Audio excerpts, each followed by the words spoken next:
د پکتیکا ولایت د بېلابېلو ولسوالیو قومي مشرانو، دیني عالمانو او اوسیدونکو په خیرکوټ، مرکز کرنه او ارګون زونونو کې د بېلابېلو لویو غونډو په ترڅ کې له موجوده نظام څخه خپل ملاتړ اعلان کړ. دوی په خپلو خبرو کې وویل چې په هیواد کې بشپړ امن راغلی دی او په حکومت کې د هیواد ټول اوسیدونکي خپل ځان ویني، نو په دې اساس چاته اجازه نه ورکوي چې د موجوده نظام په خلاف سر پورته کړي. قومي مشران وایي هیواد له لسیزو جګړو وروسته د آرام او سکون ساه اخلي او دوی د هیوادوالو د ښه ژوند او هیواد د پرمختګ په موخه له موجوده نظام سره په څنګ کې ولاړ دي. د خیرکوټ زون یو تن قومي مشر د یوې غونډې په ترڅ کې له موجوده اسلامي نظام څخه کلک ملاتړ اعلان کړ او د نظام له مسؤلینو څخه یې غوښتنه وکړه چې بېروزګاره خلکو ته د کار زمینه برابره کړي. په ټوله معنا باندې دا مشران کثیر نر او ښځه وړو زوړ د امارت سره ولاړ ده. دا له امارت سره درېدا نه ده، دا له اسلام سره درېدا ده، دا له قرآن سره درېدا ده، دا له شرع سره درېدا ده، دا له فقه سره درېدا ده. دا د نړۍ د اسلام افتخار ده.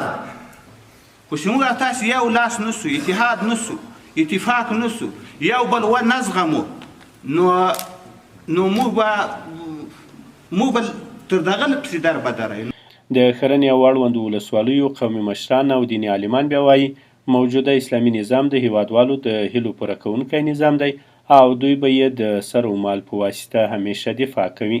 مشران وایي په هیواد کې امن راغلی او ټول هیوادوال په خوشحالۍ سره ژوند کوي.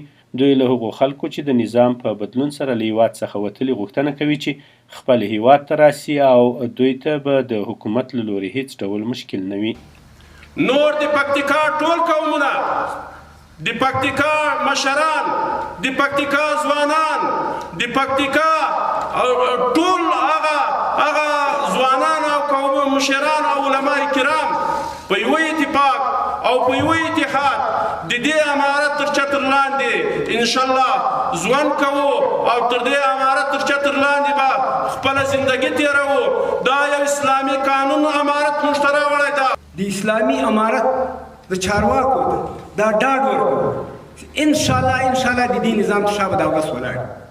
د پکتیکا غیور قومونه، باصلاحیته قومونه چې تاریخ ثابته کړي.